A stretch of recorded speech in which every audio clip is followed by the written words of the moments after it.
Locked in the bunker, shadow shake. One man clapping secrets awake. Board games living, dice they break. Echoes pounding, hearts they quake. In the bunker, board games rolling. One man clapping, stories growing. Hard rock thunder, speakers blowing. Clapping loud, the unknown. Welcome to the sound of One Man Clapping. I am the one man coming to you direct from the bunker, joined today by a very special guest. I've had the extreme pleasure of speaking with some amazing people in my time in the chair, and to be honest, this interview is one that I've been most interested in. We as gamers, we get to see moments like design diaries, game development updates, headlines and financial discussions about tariffs. But today, I'm keen on a different vantage point. Today, we're going to get a peek behind the curtain of what it's like to be the dealer of these precious goods in a world where who knows what the hell tomorrow even looks like. Today, I get to speak to Dean, owner and operator of Advent Games, one of my friendly local game stores. Welcome to the show, Dean. Thank you very much, Theon. This is lovely. This is very nice. It's not a terrible way to spend a Sunday morning, is it? It's beautiful. For anyone not in Sydney this weekend, it is magnificent out there after a couple of weeks of rain. So it is a beautiful day to be sitting and having a lovely chat. Yeah, and I'm inside a room with no windows, it's one door, So one door am I. in and out. I can barely breathe in here. It's an absolutely gorgeous day out there, and I just said to my Yep. my amazing wife, the Fox, I said, look, I'm going to go lock myself in a room for an hour and a half now, and yeah, I'll see you when I'm all done. So This is how we enjoy our time. And no doubt after this, we'll lock ourselves in a room and go play a game for 4 hours or something. well, I actually So- have my youngest, who's my Uber gamer in the house. She just turned 11. We are actually queued up to set Lands of Evershade up on the table when this interview finishes. So Oh, glorious. we probably will be in this room with no windows Yep. for another 3 or 4 hours on a gorgeous sunny day. Anyway, Beautiful way to spend it. just as a little bit of preamble for the OMC crew out there, my game group, we really like to buy our games from Advent whenever we can. Dean has a fantastic business. It's online only, isn't it, Dean? It is. It's online only. I am always around the place in Sydney, game days and the like. But yeah, the business itself, it's all Yep. online. And Dean's got a fantastic selection, incredibly competitive pricing, and we'll get to that. Let me be clear, this is not an ad. I'm not running an ad, No, people. no. This is not an ad. No, we don't need to talk about But how good is it sort of thing. no, but I will a couple of times through this because it's important. You know, it's I've been buying my games from you, Dean, for quite some time. I can't remember the first game I bought for you. It was a number of years ago, and we met face to face because you get heavily involved in the board game barbecue game days and PlayCon and the I like. do. Yep, and so I we do. met. I- We met the first time at the first PlayCon. That's the first time I met you face to face. And Yes. and you just hang out all day helping us with our needs, and you've always been up for a chat.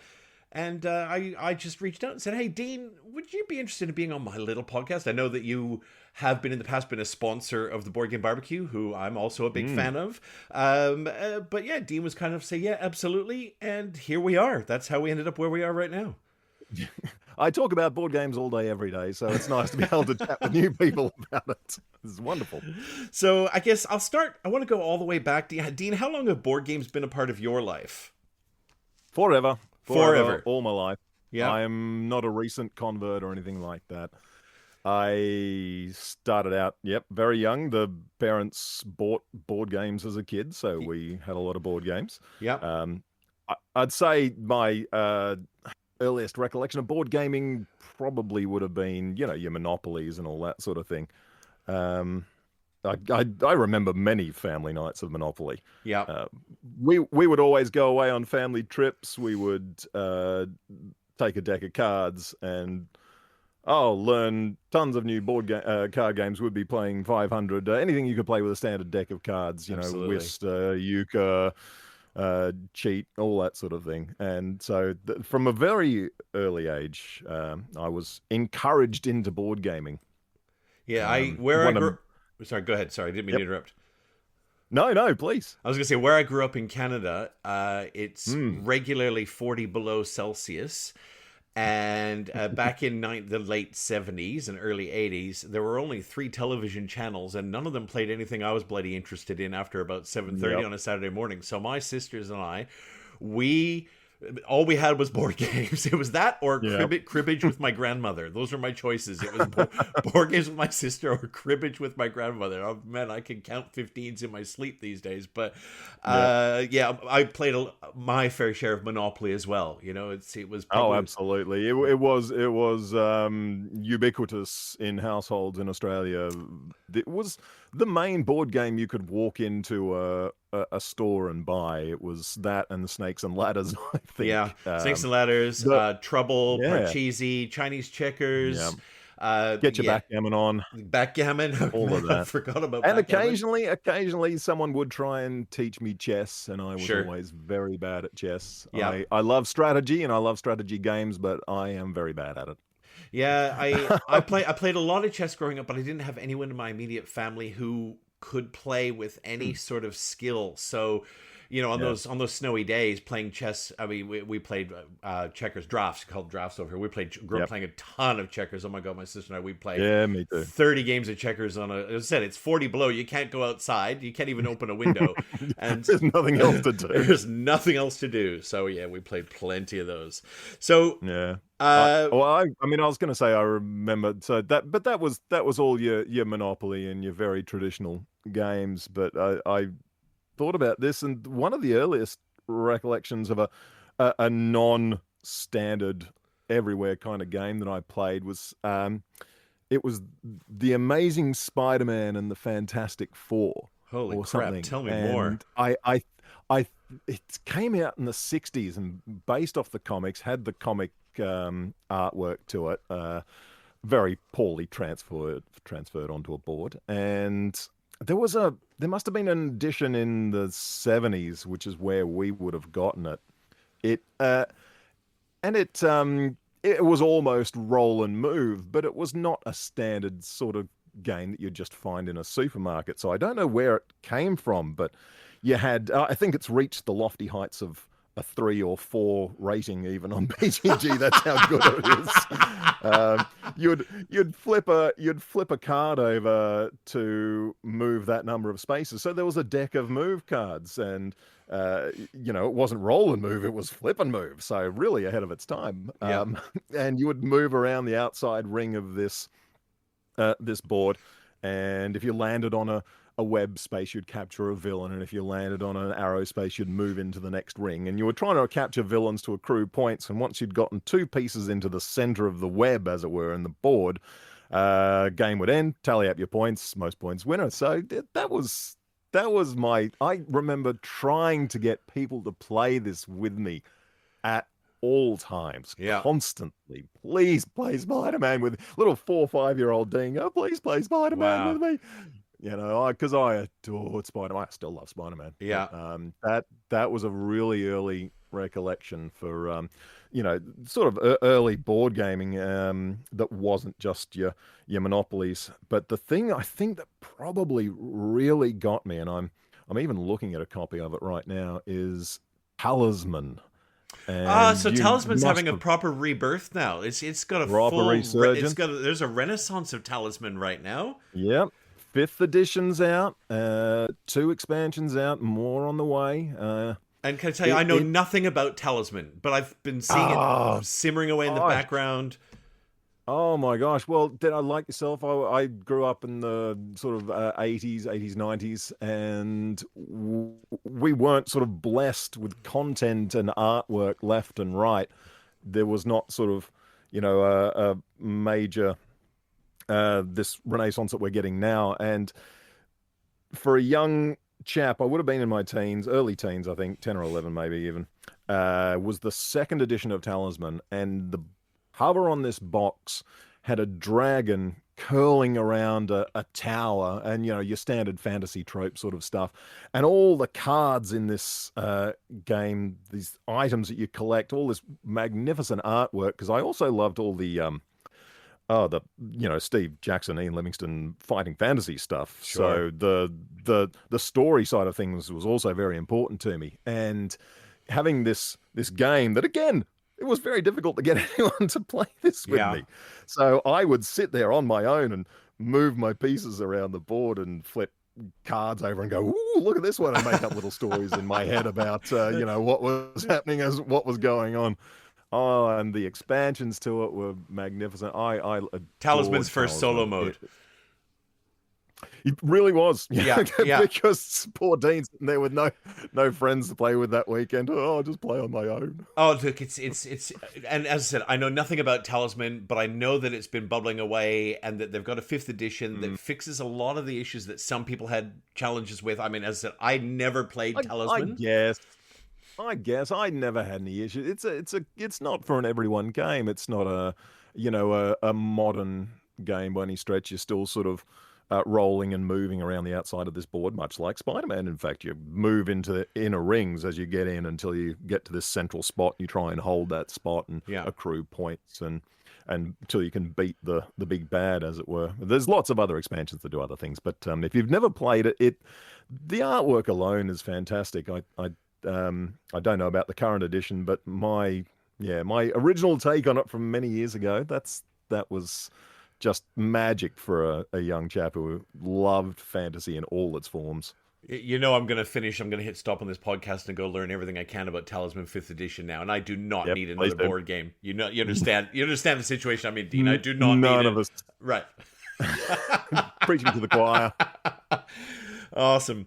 Who was Dean before you became the board game dealer? What's the alternate universe Dean look like that you maybe in a parallel universe?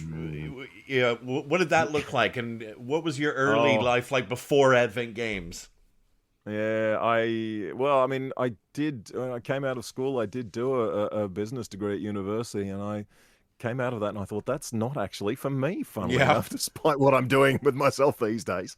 And I did a right angle turn and ended up all sorts of different things. But one of the main ones that I took myself out with was teaching drama to young kids. I used to do public speaking courses and drama courses with kids at schools, and I also tried to become a voice actor for many years. Oh yes, well, you've got the voice for it, Dean. You've got that deep, sultry tones. You've got the voice for a voice actor. The lovely resonant voice. There you go. There it is. I know. Yeah, and right. I did that. So I did that for many years. I learnt from a fantastic gentleman, Max Rowley, who when did you come out to Australia, James? 2000. I came out in 2000.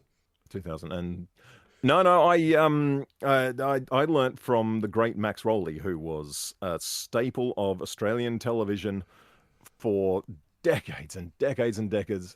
Television, radio, you name it, he did it. And I did my best to sort of become a voice actor. And I think if I hadn't taken on Advent Games, then I probably would have been doing that. That was what I always envisaged my career to be. I mean, it's not too late. You got plenty of spare time in between all the board games you sell and all the board games you play, right? You could just jump on. Yes, spare time. What was that again? I don't recall. It's been a long time since I had any spare time. Yeah, we joke all the time that would be the best crowdfunding campaign ever. Buy some spare time to play more games. Boy, wouldn't that be magnificent? It would be magnificent. It's basically what I would be doing. I would be 24/7 at a table.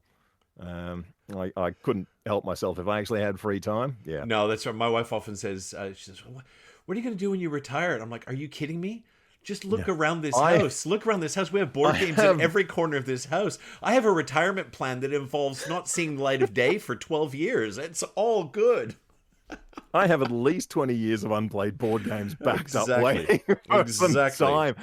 And I hate to think how I'm gonna find the time to get the new ones that come out and all of that if I ever do retire. You know? Absolutely. My shelf of shame is wide and lengthy. Yeah, it is a terrible thing to behold. Do you know what? So yes, that's. Yeah, I was just gonna say, I look at my shelf. I call it my shelf of firsts. Right, because people go, oh God, I just feel awful. I haven't played these games. I'm like, I look at that shelf, and I'm looking over it now because I'm surrounded by Calyxes in the bunker, which is it's just the happiest place on earth. And I look at my shelf. I call it my shelf of firsts because on there are first experiences, right? And because you never get to experience a game the first time more than once.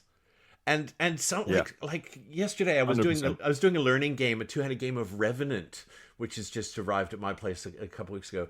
And it's you know, you get that first game and your brain's boiling out of your ears sometimes, but you get to the end and you go, "Oh, that is so good." And you never get that reveal again.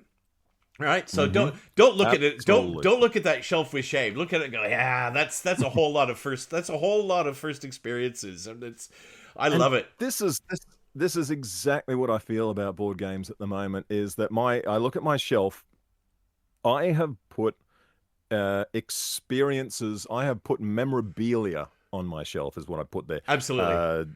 Sort of mementos of experiences that I have had with people that I know and love, and would love to experience that game again. We will play a game for the first time. That's I right. will have the absolute time of my life.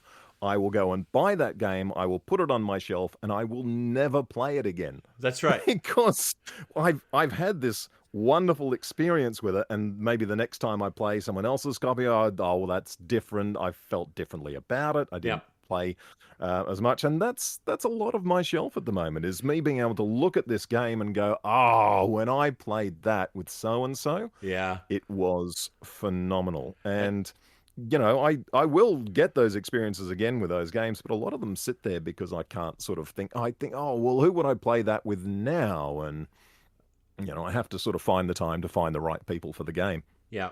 I love that. It's like photographs on the wall. You know, you've got your games in the bookcase or your games in the Galaxy. You look at it and go, "I remember."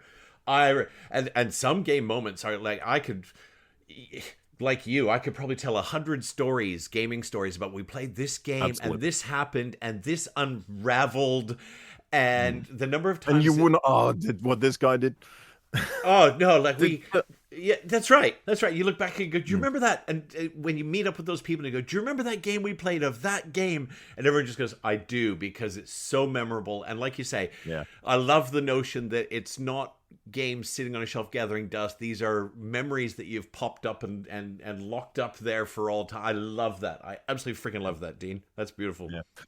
I don't suppose you ever used to watch Red Dwarf at all, did you? Oh, very little bit. Red Dwarf is very sort of UK. We had it in Canada, but things like Red Dwarf and Doctor Who didn't have a wide circulation in Canada. So I was aware of Red Dwarf, but it was very left of center, and it was, you know, very unusual game. But I do worry sometimes that I'm a little bit like Rimmer boring Lister with his Risk story. He's like, "Oh, then I took the dice and I rolled a 3 and a 5," and Lister's like, "I don't care about Risk stories," and I'm like, "That's, you know, this is the experience we had. We want other people to share it." Yeah, absolutely.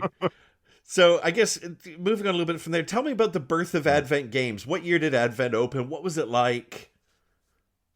I believe it started late 2012, early 2013. I didn't start Advent Games. I took it over from a dear friend of mine, Sean, who started Advent 2012-ish. Well, there you go.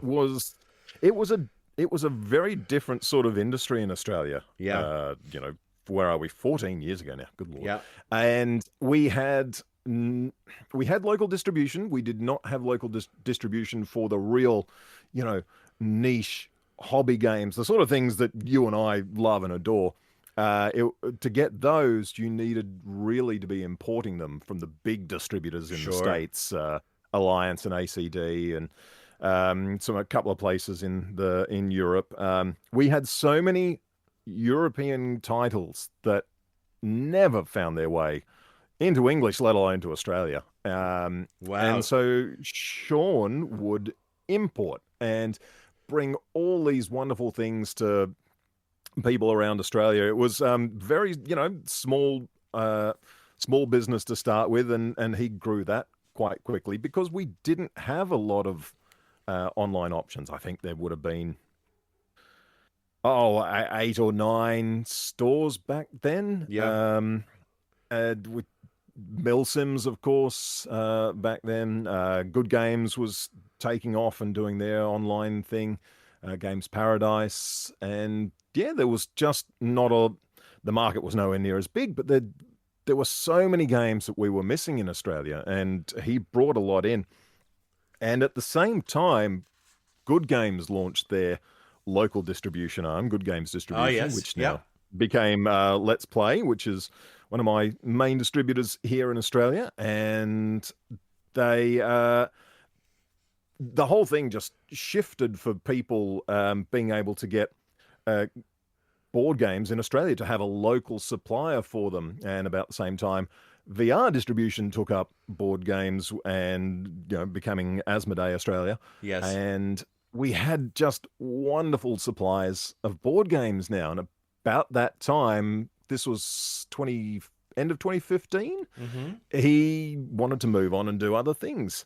And at that time, I was the struggling voice actor who was applying for jobs left and right. And, you know, it's basically like being an out of work actor. You get one job in 20 kind of thing. And he said, I'm going to shut the store down. And I went, oh, well, this is my hobby. I've been modern board gaming for about 5 years at that point. I think I took it up around 2010.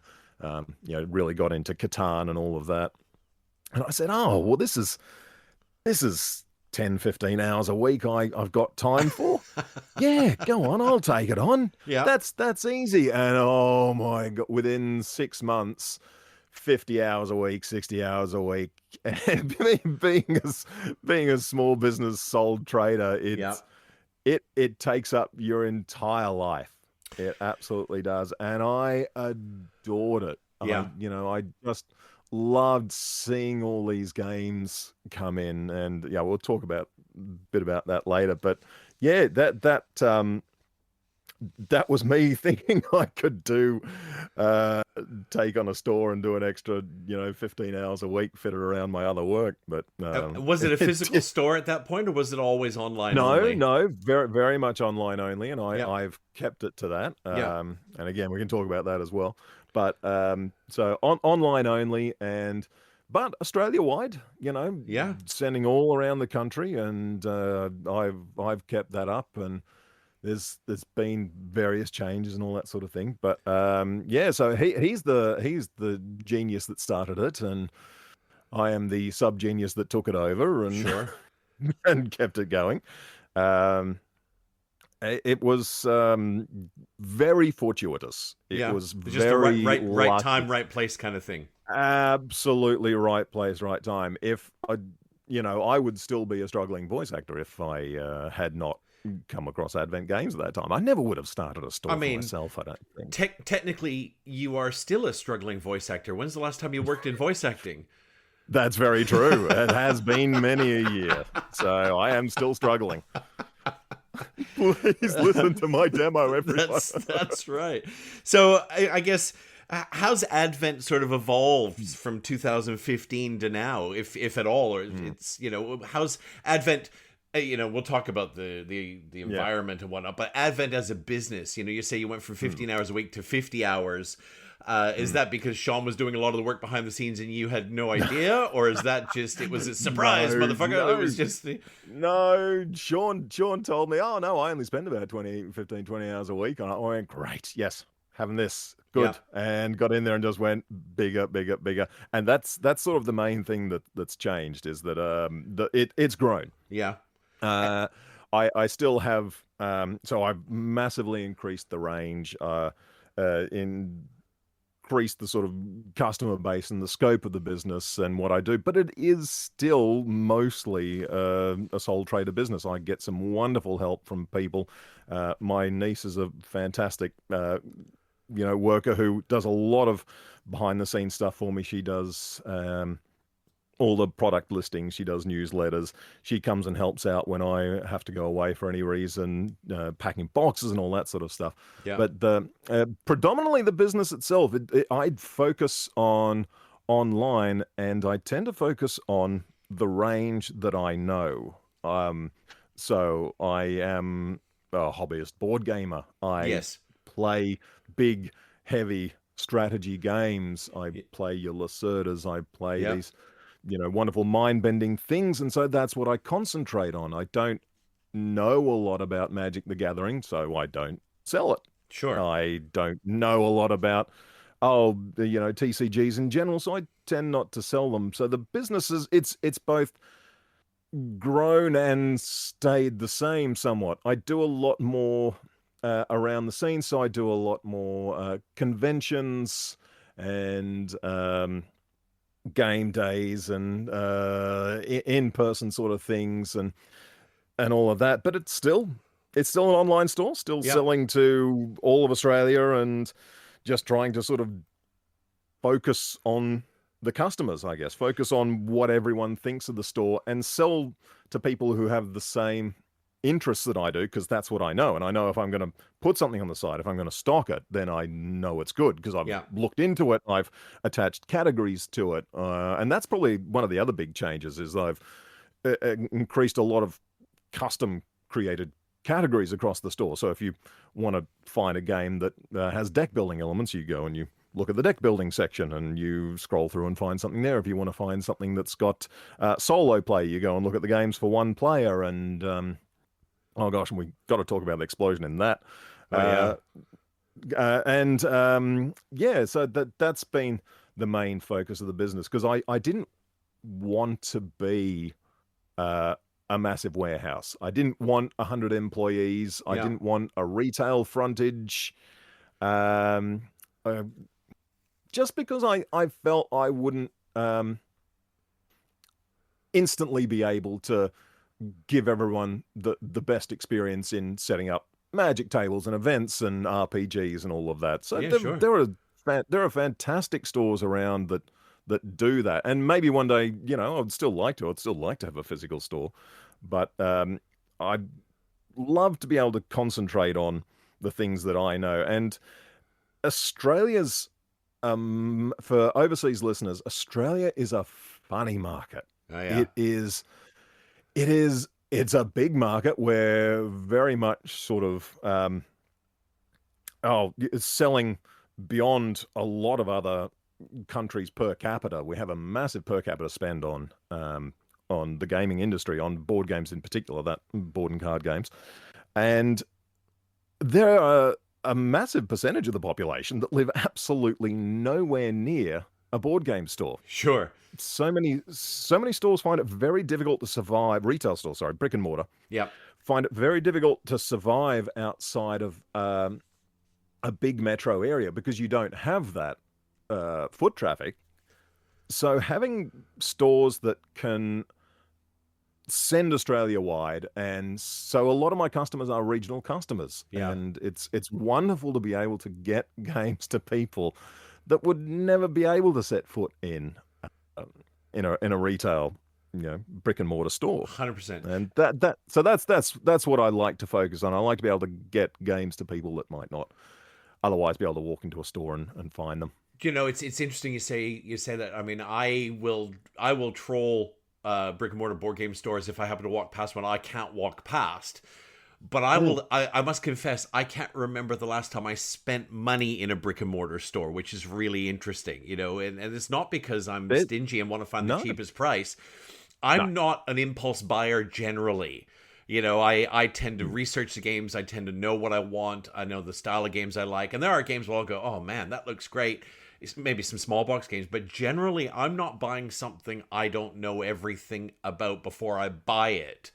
I was just going to say, I think I can't remember. Like, I'll walk into a Good Games. There's Good Games everywhere. I'll walk into them and I'll have a browse and I'll look and see what's there. And I'll walk into, we've got a local game store up near me in the north end of Sydney. And I'll walk in, but I can't remember the last time I spent money in one. And that's got to be really hard for bricks and mortar stores. But they're a front. They're a front. I was going to say a funny business to get your head around it and realize what their wonderful value is obviously it's building community, and the way they 100%. Do that is by building it around events and games that have events and like Magic and all of that, and they are so important. They are just the bedrock, I guess, of the industry, because people may get into things at a, they may love their big heavy games, but they may well have got into them by going down to the local store and playing a bit of Magic, or seeing what the RPGs are like, and knowing that the community is there is what gets people into the bigger, wider world of board gaming to start with. But they have the trouble that they have such, I mean, you know how big this industry is now. I do. You know how many games come out a year, how often. It's thousands of games a year. Thousands and thousands. A brick and mortar store cannot even hope to display on the shelf a fraction of that.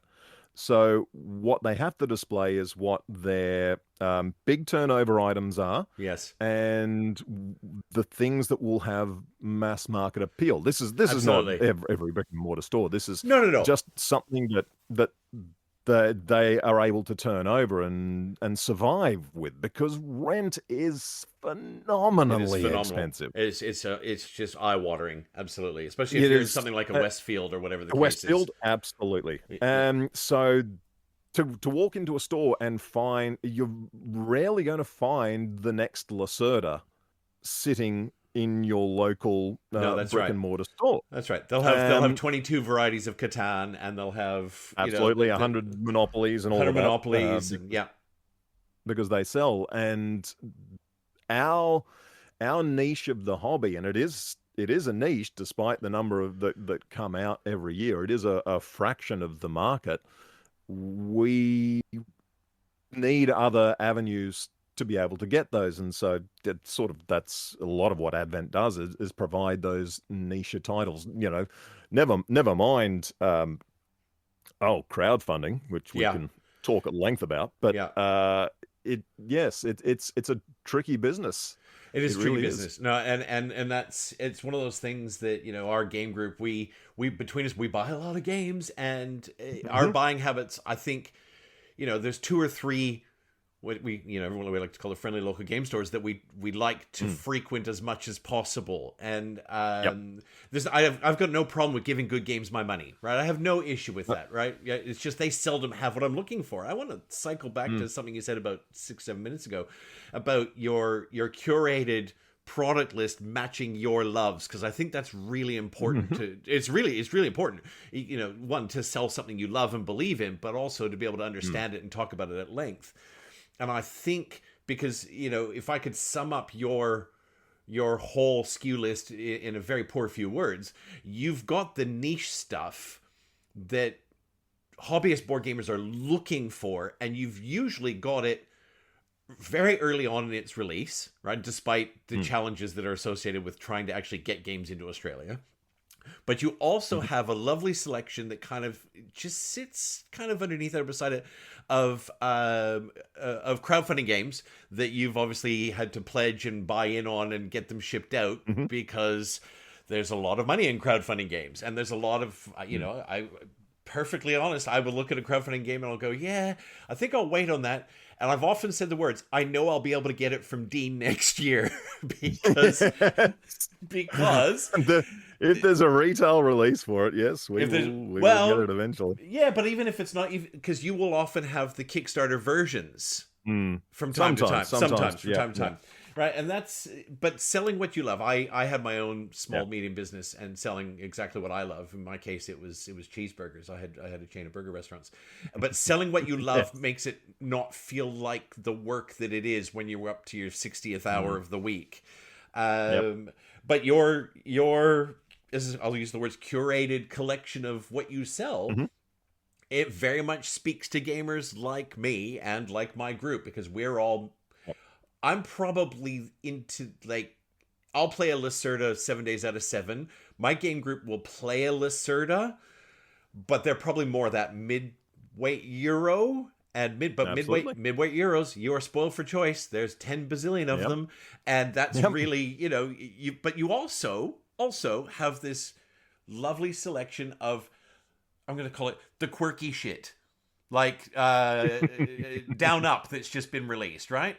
Like Yep. Project L called me. She goes, "Oh, I've just bought Down Up from Dean." I'm like, "What the hell is Done Up? What is this?" And I was about to say, is that how we say it? I don't even know how we say it. Do we say down up or we say down up? I don't know yet. I don't I know. only She's just like, got it. she's like, "Oh, I just," and we have this running joke, like when you walk into the factory floor, there's a poster on the wall that says, 27 days since our last industrial accident. We have a running counter. It's like, it's been 13 days since my last board game acquisition. And, so we'll get a message on our group chat saying, reset the counter and reset the counter. It's like, oh, just got done up from, and I'm like, what the shit is done? I had to look it up. And then all of a sudden on my YouTube, algorithm, everything is done up reviews, done up plays and whatever, but you've got it really early, which is wonderful because anyway, I don't look. There's no question in that, Dean. It's just a bit of, and I've got no question for you. It's just a bit of admiration for the way you've curated that list, because I think it speaks to a very. We are niche. We're niche buyers, but within that niche,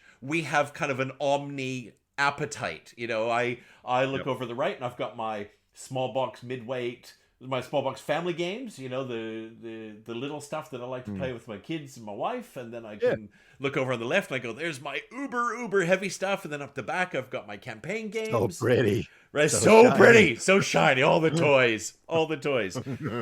Right. So I guess go ahead. All I was going to say was, with regards to getting things, having it early and having it sort of now sort of thing. A lot of that, so much of that is down to the growth, and you talking about the local industry and people being interested in how that works. A lot of that's down to the incredible work that local distribution has done. We have these wonderful local distributors now, Asmodee, LPG, Meeple. Ventura do a lot of, still do hobbyist stuff here and there. That they have pushed this, the niche side of the hobby, and they have allowed us local retailers to get this stuff and get it early and have it over from, delivered direct from China, and bam, here it is a month later on your doorstep kind of thing. So it's from that side of things, it's the incredible work that they've done that's let us have things speedily. As for the curation of categories, I do that because, like we were saying, there are thousands and thousands of releases every year, and I cannot possibly stock all that. I cannot list all that.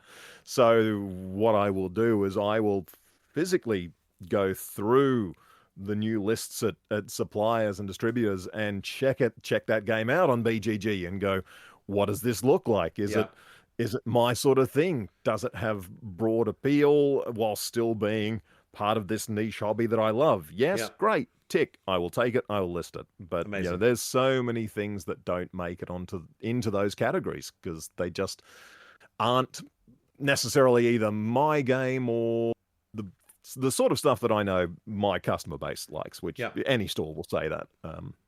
So that's no big thing. But being able to find the things that I love is the main hobby. So the store, my days since last acquisition is always zero here. It's pretty much daily. It's ground zero every morning. It really is. The boxes arrive, I open them up, and oh boy. Yeah, so I want to ask, this is what I wanted to ask a little bit later, but I'm going to bring it forward now. What does Advent games look like in person? Because I have a vision in my head of what it looks like in person. And it's like, do you remember Raiders of the Lost Ark? It's the closing scene where they're putting the Ark away. And in my head, I just see this beautiful space that is just piles wall to wall like an Aladdin's. What does it look like in person? What does it look like physically? Yeah, that. There's boxes everywhere. So if you work out of a warehouse and it's just you in the warehouse, or it's the garage and you can't move? Me in the warehouse, basically. It's so it is a lot of Kallax, like yourself. I have wall to wall Kallax. It is some of the sturdiest, nicest shelving you can get, and it will go into the house for bookcases whenever I do divest myself of Advent and retire. So it'll be nice to have all these Kallaxes for, well, I suppose I'll keep the board games on. Well, that's right. You're just going to move the board games into the lounge room. Yeah. Yeah. Tell my wife, look, honey, the personal collection has increased 10,000 fold. There you go. So Look, it's wall-to-wall Kallax. There are a lot of so a lot of marketplace stores now might not hold a lot of stock. They might do drop shipping and supplies and all that sort of stuff. I still like to hold everything in my hand. I like to be able to see it and pick it up and go, ooh. yeah. And it's funny actually that a publisher will see and hold their games and whatever games they've been working on, and as well as things that they can pick up and get to. Content creators will get the games that they are reviewing and will play those and the games that they love. Distributors will get boxes of games, and so they might never even see the games. They just ship out boxes. Yep. I get the thousands and thousands of individual games coming through the store, and I will never be able to play a fraction of these. But I've been able to pick them up, look at the artwork, and go, "Oh, that looks good." Yeah, is that nice? Yeah. And go and assess it from there. And is this something that I need on my shelf? And you know, most of the time, I'm like you. I know what I need on my shelf before it's even released. But so many more things come through the store that I've gone, I have not even heard of this. Yeah. And I can pick it up and look at it and go, this is something that I need now. Yeah. There's a lot of that. There's a lot of that. And it's, as I said, it'll hit my YouTube algorithm is exclusively board game content. It's not, you know, and it's same. I turn on YouTube and look, board games. Yeah, that's right. But something will pop up and I'll go, oh my God, that has got my name on it. That's got the bunker all over it. And I didn't know about it 5 minutes ago.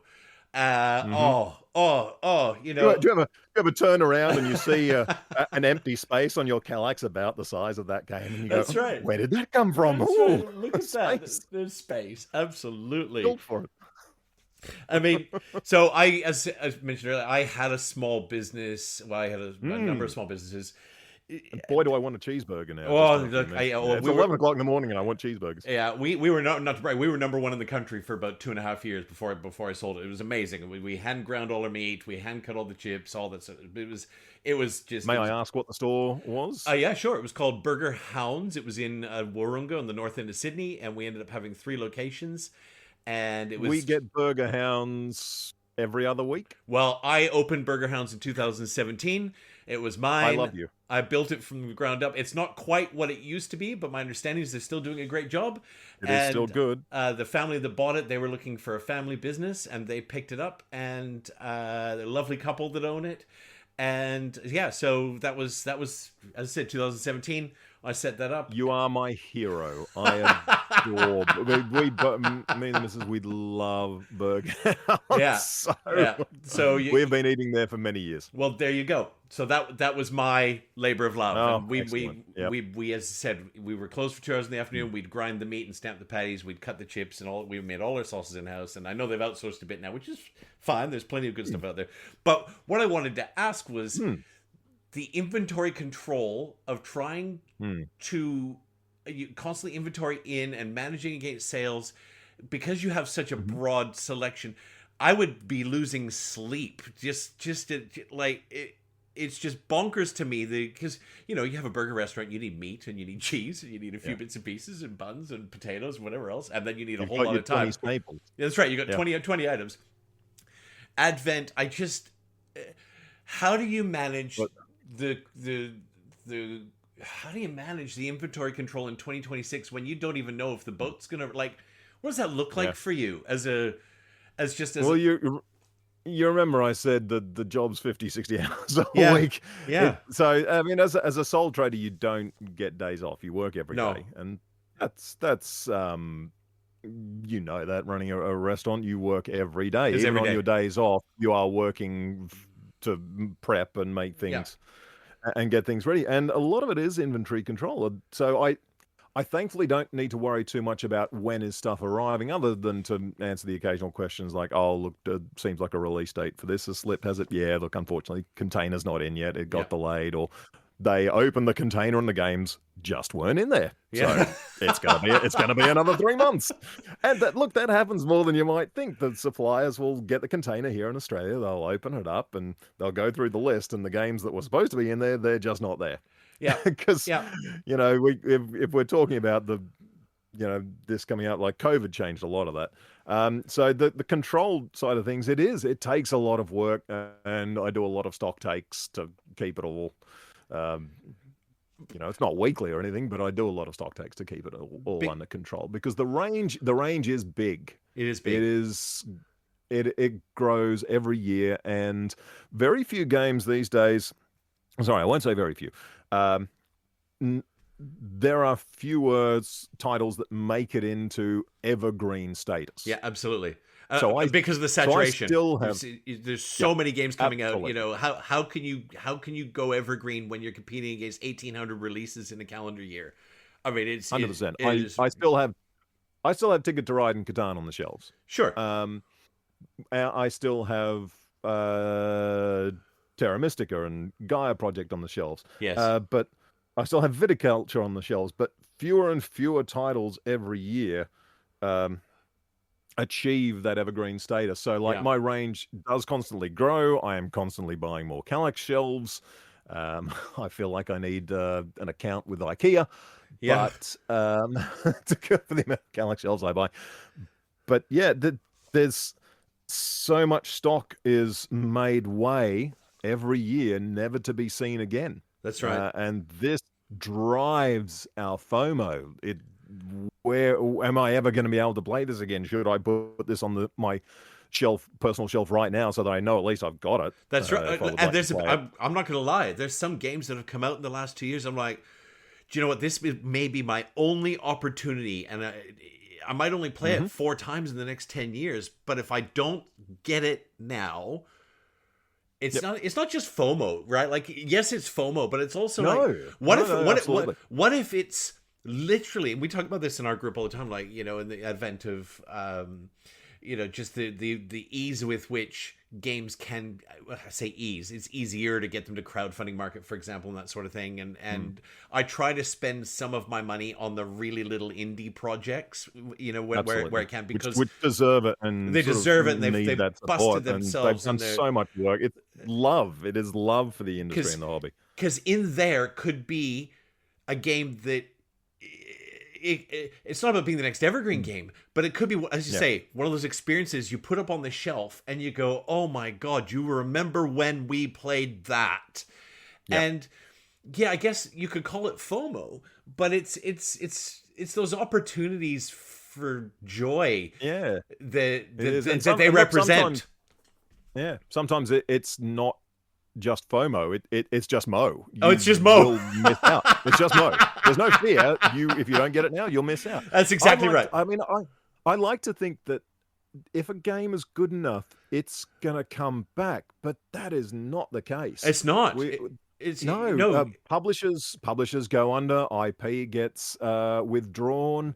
There's a whole host of reasons. We don't even know if we're going to be able to get Spirit Island in the next 5 years. Exactly. Right. Exactly. I just got some of Jagged Earth back. One of our suppliers managed to get some supply of the Jagged Earth expansion for Spirit Island and a bit of the base game. Yeah. And it was like, am I ever going to have this again? Yeah. I don't know. Yeah. So there is really a chance of missing out on these things. It's not always the good games will always be around. They can't. There's too many. It's just the churn of the industry. That you have these wonderful, amazing games, and I mean, and by virtue of that, my inventory churns as well. So every year there are new things coming out. I try to keep those titles, and quite often I'll find it's the titles that I've played and loved in that year. Yeah, because they came through my local gaming groups. We played this or that and the other that I keep around on the shelves, and I tell people, well, you kind of like this it might be 3 years old now, but play this. It is amazing. Yeah. You will love it, sort of thing. Yeah. 100%. How did you, a little segue sideways, but how did you get involved with the Board Game Barbecue crew? Because, as I said, the first time we met was at the inaugural PlayCon, the first time we got to meet face to face, but you're always at their board game days, the ones here in Sydney. How did you fall in with them? They're lovely guys and girls. And... Oh, gosh, are they? They are just the most wonderful bunch of people. Yeah. If you are, speaking of which, if you are in Yeah, go for it. Sydney, You'll do a plug. Do it. I'm going to do a plug for PlayCon because the 3rd to 5th of July in Sydney at the ICC. Please, it is Australia's biggest board gaming convention, as it were. We can talk about that in a little bit. But biggest board gaming convention dedicated to play. Exactly. Dedicated to play. Playing board games. That's right. It's being there and playing just board games. And I was invited along, very lovely, by my friend Sarah, who Tabletop Source, who joined the podcast. And they said, we're looking for a sponsor. And this was, I think, episode 10 or something. And I went, great. Yeah, love it. Love the work. Love the show. Love people talking about board games. Love to be a part of it, and sponsored that. And then around the time COVID, they started sort of just beginning of COVID, I think, or just before. And I started going to they would hold game days every 3 months, and I would take Advent down there and set up a stall, and so people could sort of pick up new stuff and check it out and hopefully buy it and set it up on the tables and have a play right then and there. So that's how I got involved with them, and they are just wonderful people. They are. It is, the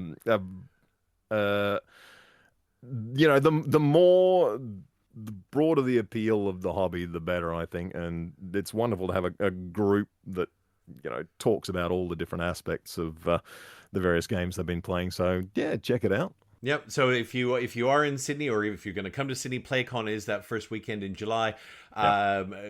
Super Trooper and I, we are first in line to get in, and they are literally pushing us out. Ready to go. They're pushing us out with the broom at 11:57 at night, or whatever time it closes down. It's a wonderful vibe. Get out. We're looking at the watch at about 10 o'clock. We're looking at our watches at 10 p.m. going, what can we fit in? Can we fit in a? What can we squeeze in now? Quick round of the crew or something. So good. And we've had some of our best board game memories from the last 2 years have been at the PlayCons. When we've met amazing people, because people travel over from Perth and New Zealand, and shout out to those guys. I don't want to name anyone in case they don't want to be named on the podcast, but you know who you are, right? We get together every July, and I tend to meet a lot of the same. The same people, and that's the love of the hobby, to be able to do that sort of travel and come and play. And if you do go, walk up and we're going to have sort of 1,000, 1,500 people or something at this one. Yeah, something like it. Yep. 400 or 500 tables of board games. Walk up and down the aisles and look at all these games being played. And absolutely. You'll see things you've never seen before. 100%. Oh, that looks incredible. That looks interesting. That looks good. And can I say, we always are chanting on the way up the stairs to board game days and to PlayCon, going, we don't need any games. We don't need any games. And we get in, we put our bags down, and we go, let's go see what Dean's got. It's the first thing. What's he brought? Because you've always got something that I wasn't expecting. I always walk in going, I don't need something. Oh, you've got Sanctuary. Oh, I'll take Sanctuary. And Super Trooper said to me, did you see he's got the expansion for Civolution? I'm like, no. Because it's just this little envelope. And so we always walk in and we're like, we don't need any more. We don't need any more. And then it's like that scene in Ocean's 11. I think we need one more. We'll just get one more. Just one more. Just one more. Just one more. Yeah. So yes, I will be at PlayCon. We will all be at PlayCon. As we'll be there from opening to close, and it's a wonderful, wonderful time. I guess a little more of a serious note, because the economy has been wild the last, particularly since I like to call him the Velveeta Voldemort. Donald Trump's come in. There's no escaping that he's been a source of extreme chaos for the entire world.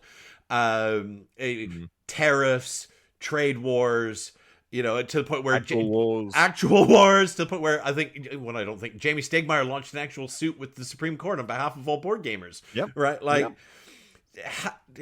How has that changed the way you, I guess, get out of bed in the morning and look at your day or your week?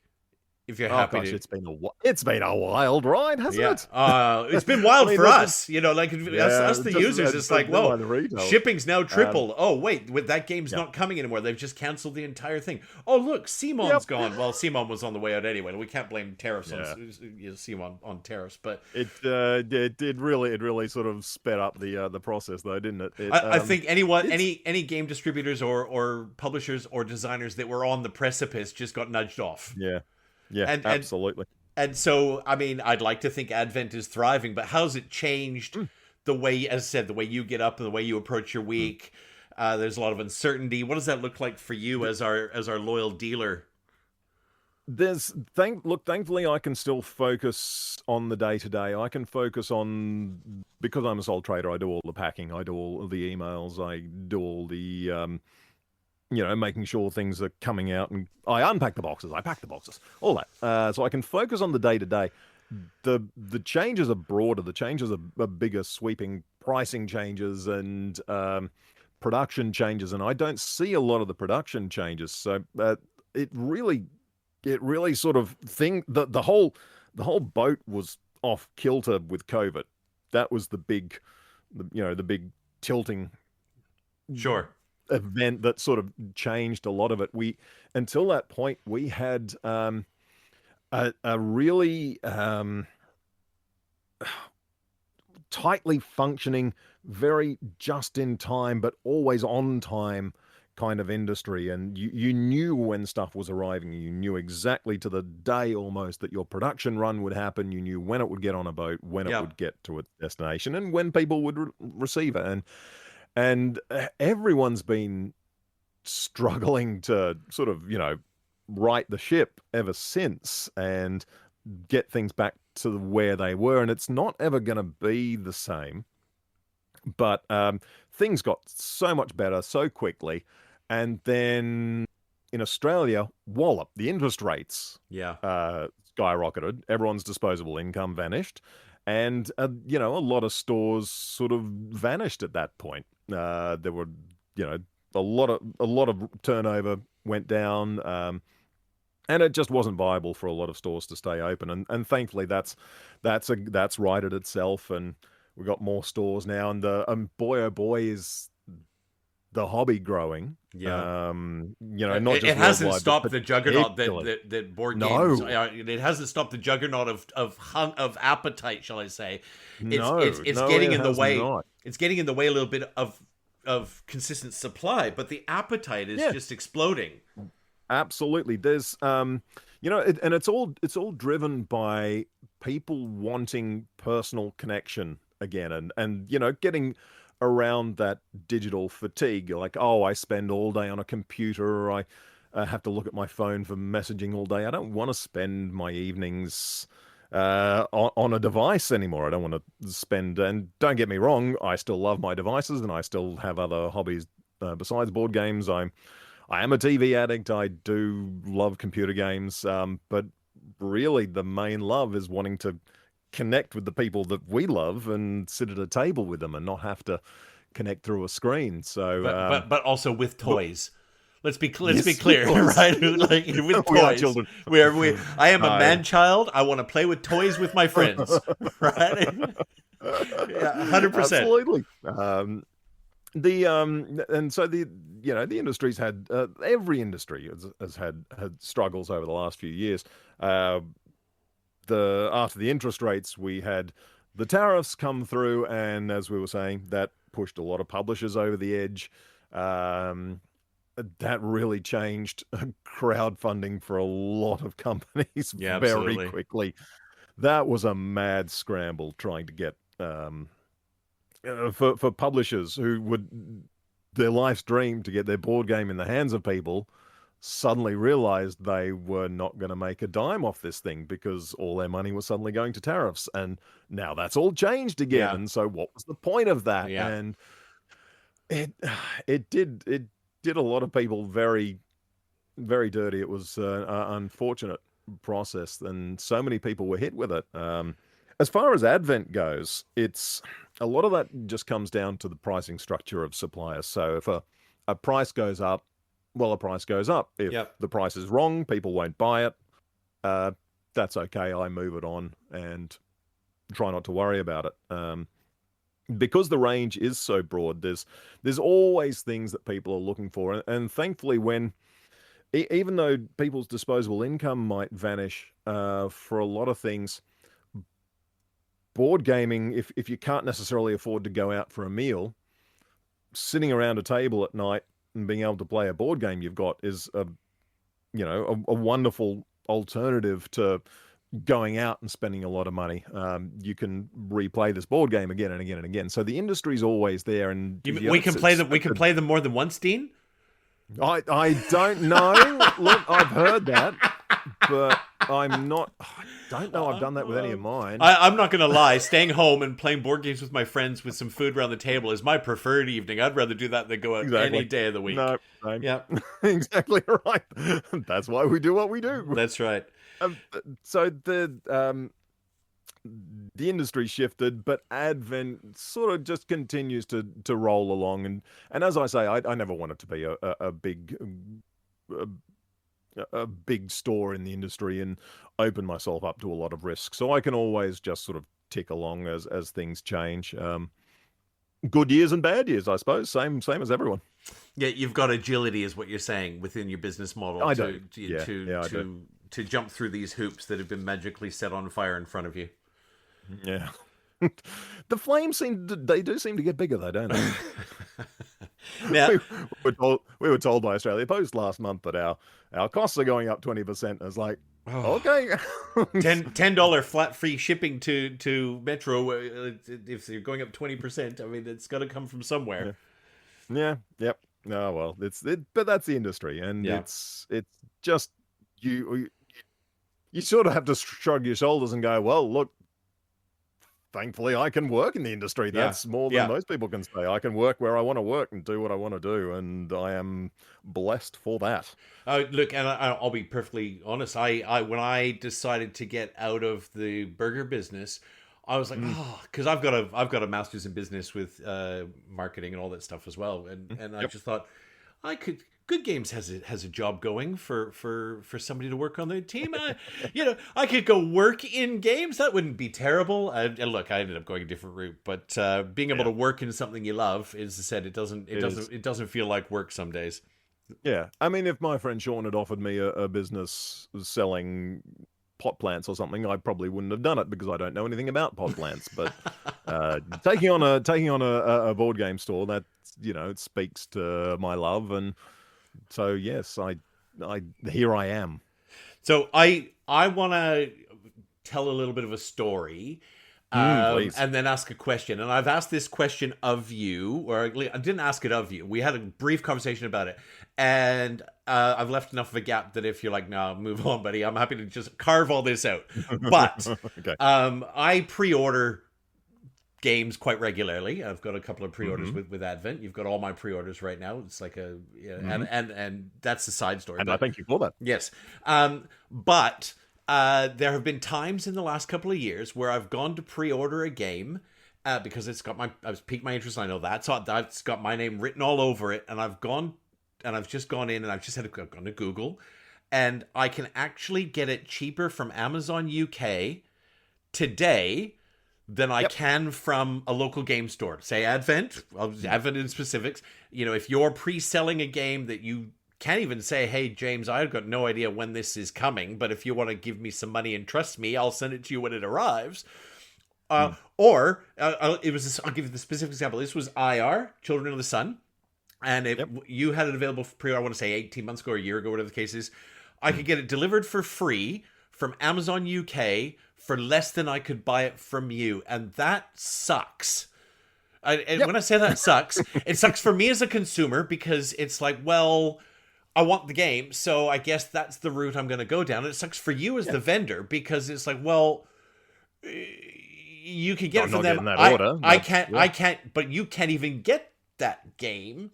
And if I can quote you, because I asked you about this at one of the Board Game Barbecue days, you said, James, that's cheaper than I can get it.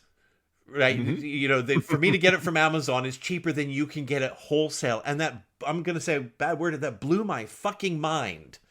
Yeah. And so How do you reconcile that? And I guess how does that, how do you live with that? Because that's, you know, I'm not gonna lie, Amazon gets a lot of my money, right? And I'm not talking about just board games. We've got a family of 5 here. I can buy spices for my kitchen from Amazon cheaper with free delivery than I can walk down to the local IGA and get spices. You know, it is, their business model is predatory, and we are, I'll use the words borderline powerless, because we're getting stuff cheaper and it's either the same exact product or close enough. And the convenience of having it brought to my, I'm like, oh, crap, I'm out of ground cumin. Well, I'll hop on $2.97. I can get a 500-gram bag of cumin from Amazon. It's here tomorrow. Or I can get in the car and drive down, and I can go spend $7 on 80 grams. That sucks, and it sucks for all of us. 10 kilos of cumin for $2. That's a good price. We eat a lot of Mexican and a lot of Indian in this house, so cumin's not a problem. I accidentally slipped with my fingers, and sideways story has nothing to do with board games. I accidentally bought 7 bags of this stuff once. It was 3.5 kilos of cumin walked in, and I opened it up, and my beautiful wife went, "What the hell are you doing?" I'm like, I don't know, but we're having cumin. It's on the menu.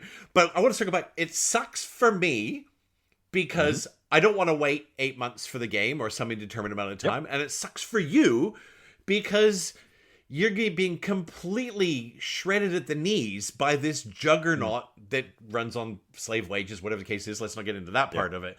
But how do you just, I guess, mentally reconcile with yourself that this is the world we live in? Yeah.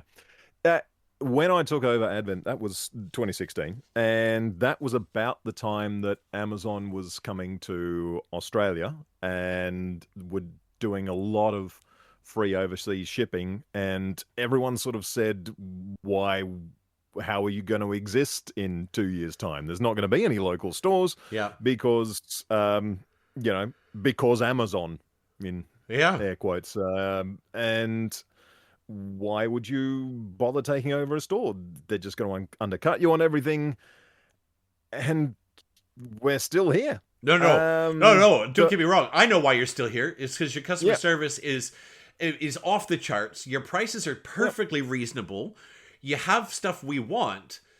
You know what I mean? Like it's not. Yeah, absolutely. That free shipping internationally to get things that less than we would pay for here. It's insane. An incredible thing. But there is nothing I can do about it. I focus on my local customer base here and what they want. And sure, you can, because it's not everything. You can't get everything from Amazon. So I focus on the things that you not necessarily can get from Amazon. I focus on how I can provide a better experience for you guys. Sure, this particular game I might not be able to get for 8 months and it's going to be more expensive. Yeah. But the other 3 games over there, I got them now. What about those sort of thing? It's so they're there. They are just this enormous behemoth presence, ever-present thing. But the Australian industry is absolutely exploding despite that. Yeah. There's great news. There are you can't walk into an Amazon, pick up a deck of Magic and start playing. Nope. And that's what people want from the local community. They want a community, and Amazon doesn't have any of that. When you want a particular board game, now, and it's cheaper at Amazon, grab it. Absolutely. I will often tell people, look, just so you know, this isn't coming. We're not going to get this for months. If you can get it on Amazon now for cheaper, go for it. I try not to use Amazon, but I still do occasionally. I don't ever buy board games from Amazon because you can't. Well, you wouldn't. That's like dealing with the devil for you. Yeah, it is dealing with the devil. Even if I can get them cheaper on Amazon than I could buy them locally, and I could get them now, I still don't do it because they don't actually package them properly, so they would only arrive damaged anyway. Yeah.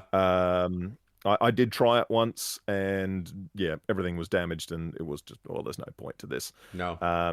But as well as that, Amazon is a marketplace for a lot of local stores now, and you can list your stock on Amazon. You can mark it up by the 10% that Amazon charges, although that's probably more now. I haven't looked at it in a long time, so I just don't worry about it.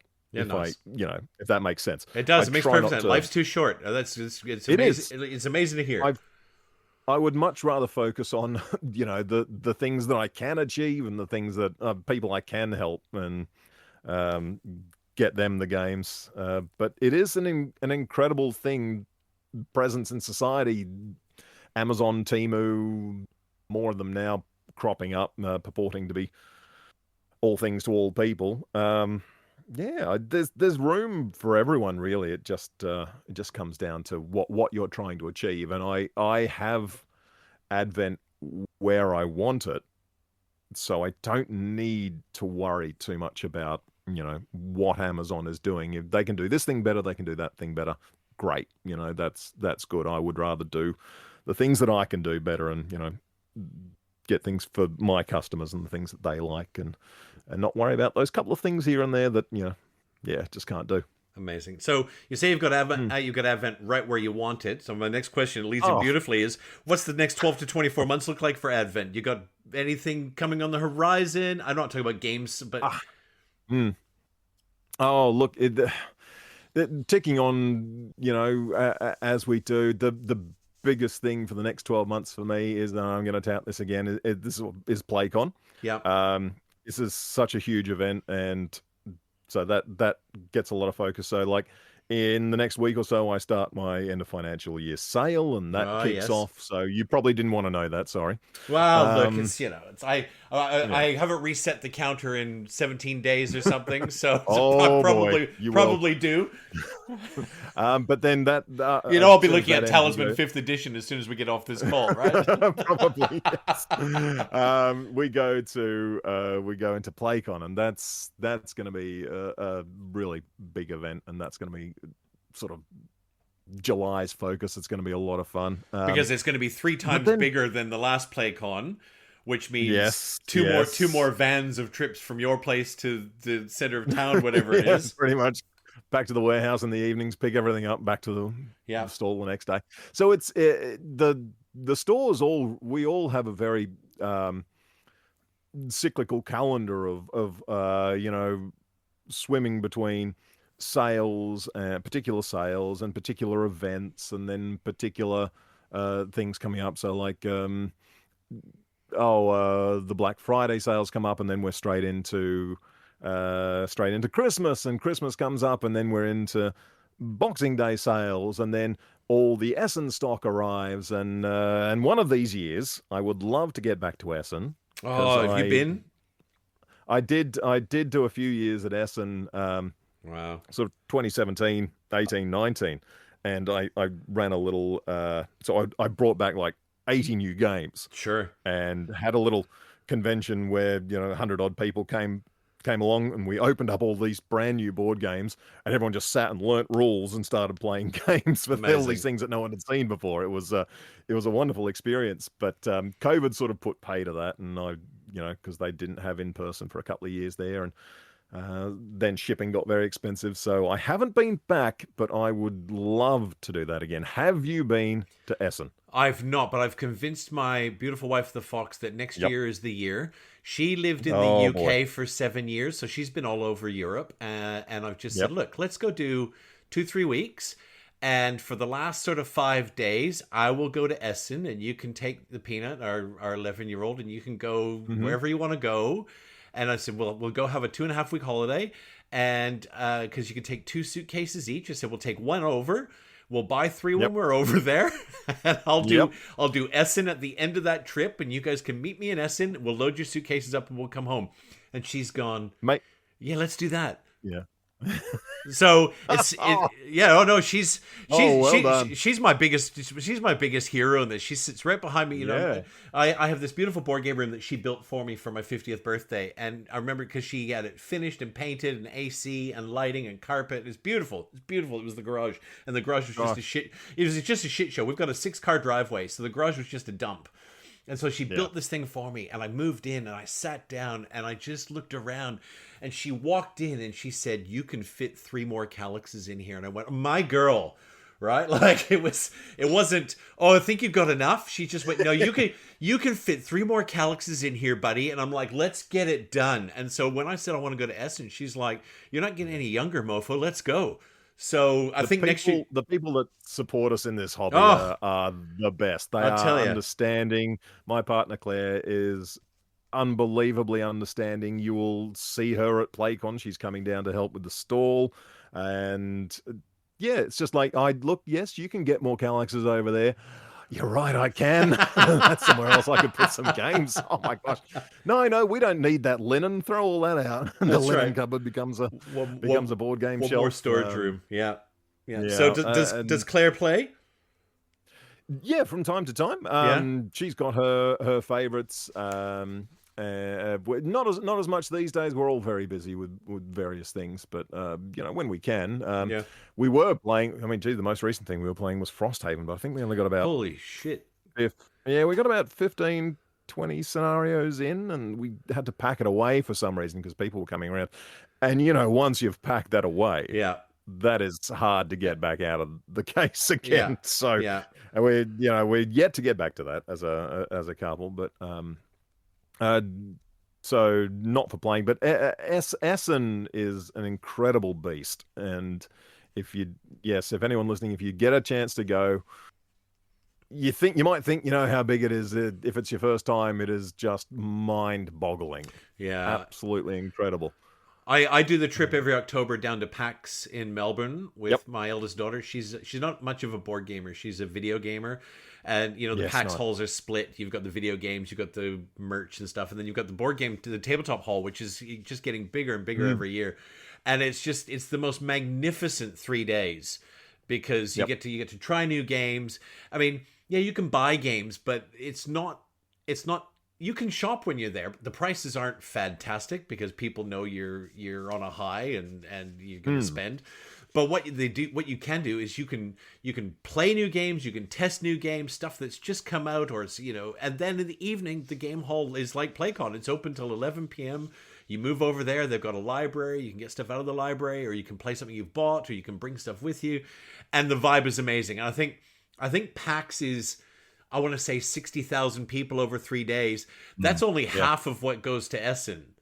And Essen is all board games, right? I think Essen is 122,000 or something that come through. And so, look, it's been on my list for quite some time, but I think next year will be the year from the looks of it. It's already in the calendar, so fingers crossed. 7 giant aircraft hangars filled to the brim with board games and publishers, and and the whole city becomes Essen. minis, The whole city it becomes really does. board games. Every pub's got board games. Every hotel's got a board game room for the week. It's everywhere. Nice. Yeah. Well, after all these years, what still excites you about getting out of bed and being the board game dealer? What are you most excited about this year? Whether that's a title or a publisher or something little and quirky. What are you most excited about, Dean? Games. I know, right? Board games. Board games. Board games. So, God, what am I playing? I think I'm playing Pulsar this week. I've got every week, Tuesday night is my regular night. I tend to do a different night of the week if I can. I think I've got a Wednesday night this week as well. Nice. And hopefully a Saturday too, but possibly not. We'll see how that goes.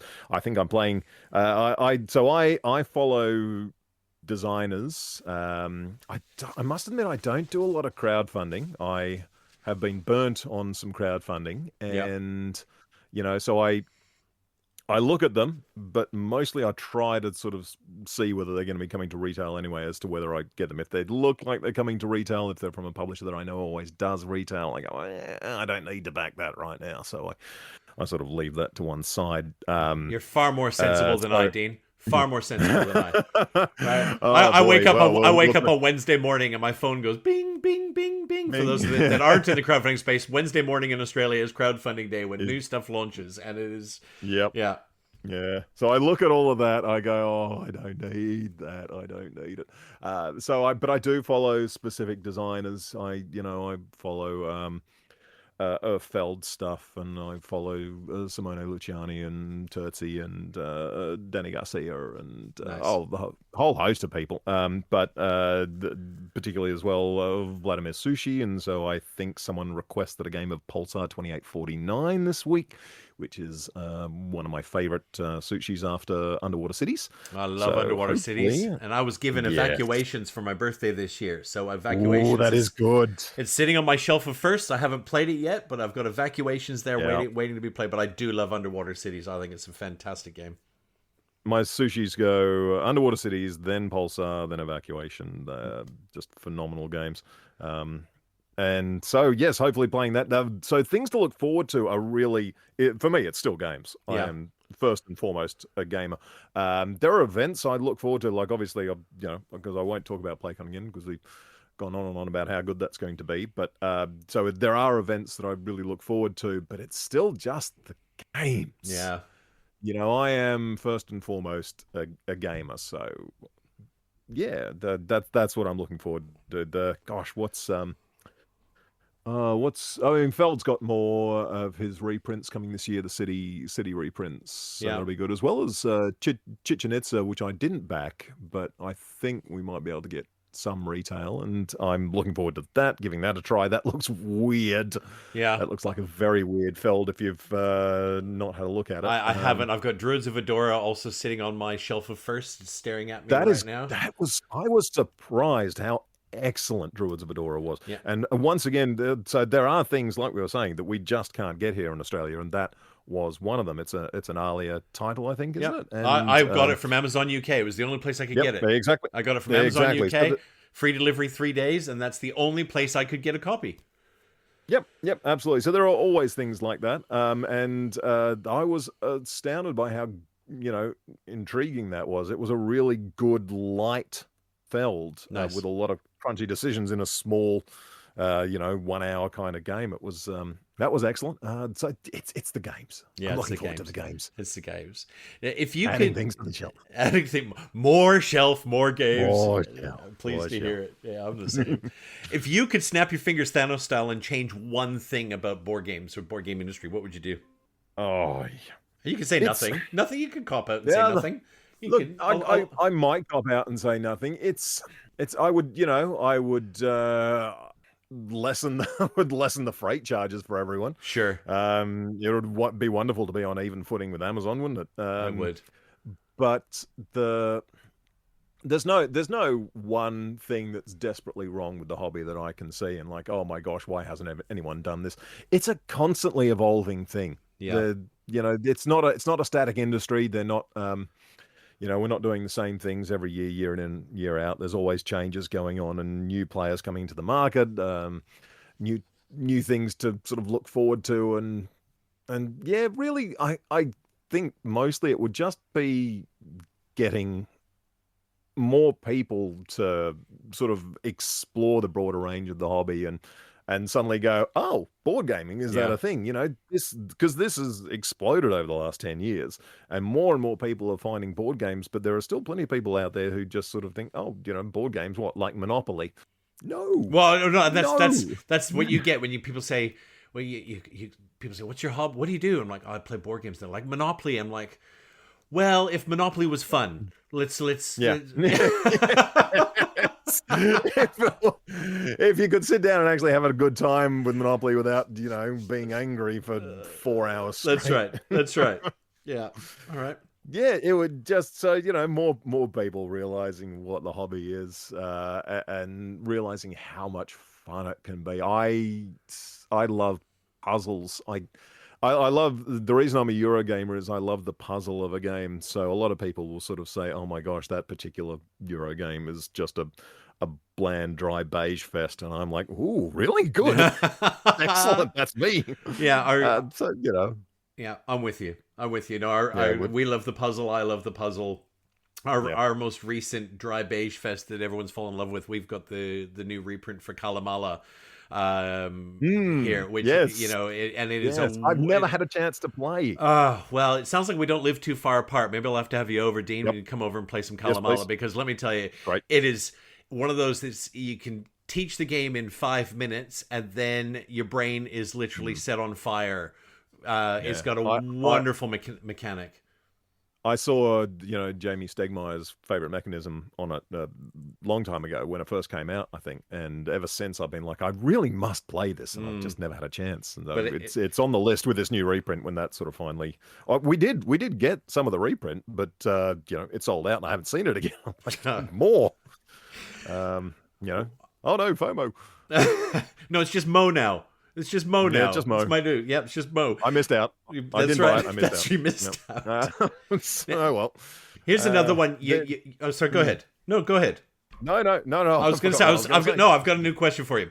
We're getting close to the. But this is one that you've been very candid, Dean. I'm just really appreciative. But if there's something that you would like us, the public, your customers, the gamers, to have a better understanding of, just a single thing that you wish we all had a better handle on, what would it be, if anything? I would say that every game you buy from me is a game that I don't put on my own personal shelf. So we're saving you. We're rescuing you. You're is what saving me from myself. You're saving an addict from himself. You'll find, so my personal collection has a lot of dents on it.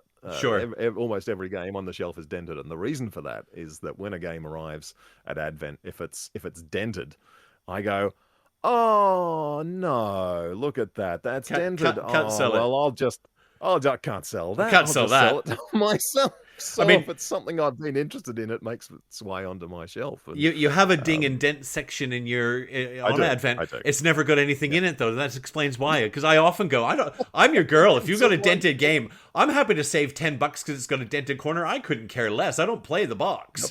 So no, I'm the same. I don't play the box. I all about what's inside, but sometimes it pushes me over the edge. And yes, there are many things that have been in and out of the store over the years that I went, I am going to play that, and then I'm going to put that on my shelf, and then someone buys the last copy, and I'm like,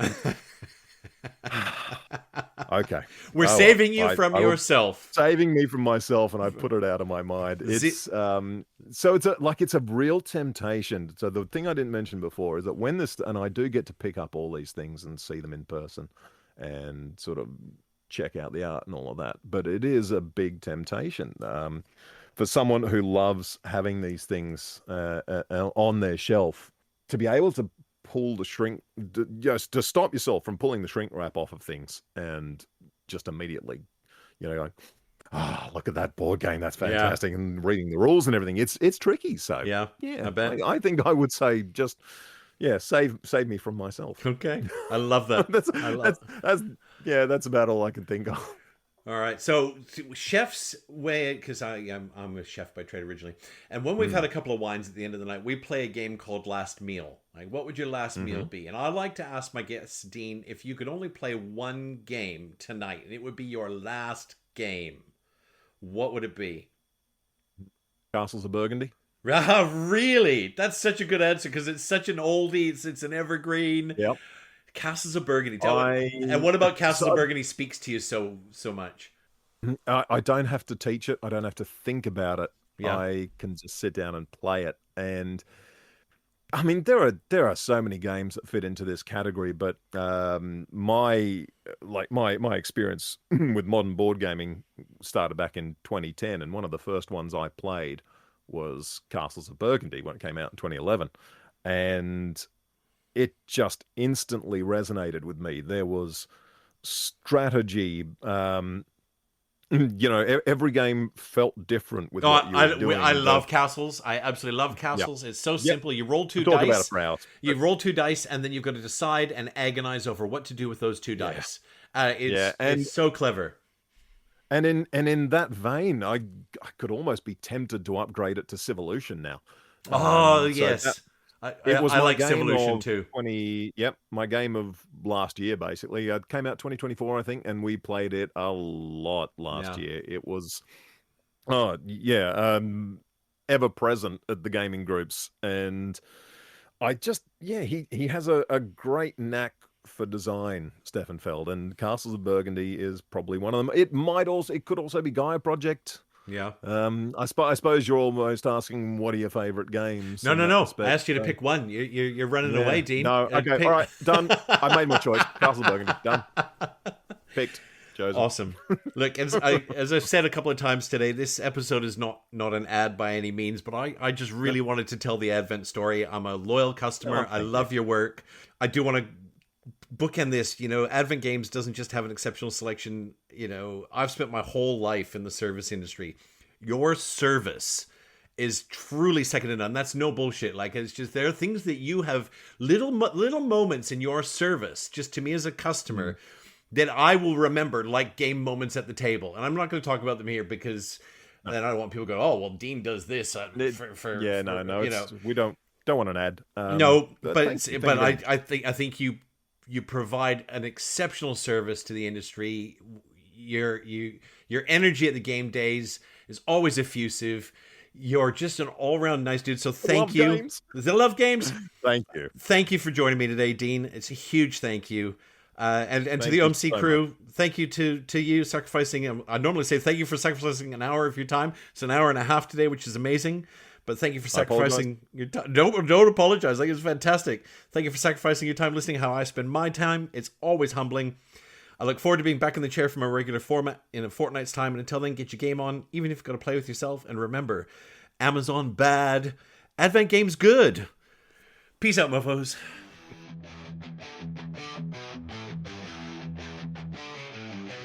Locked in the bunker, shadows shake.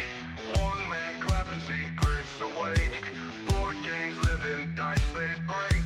Echoes pounding, hearts they quake.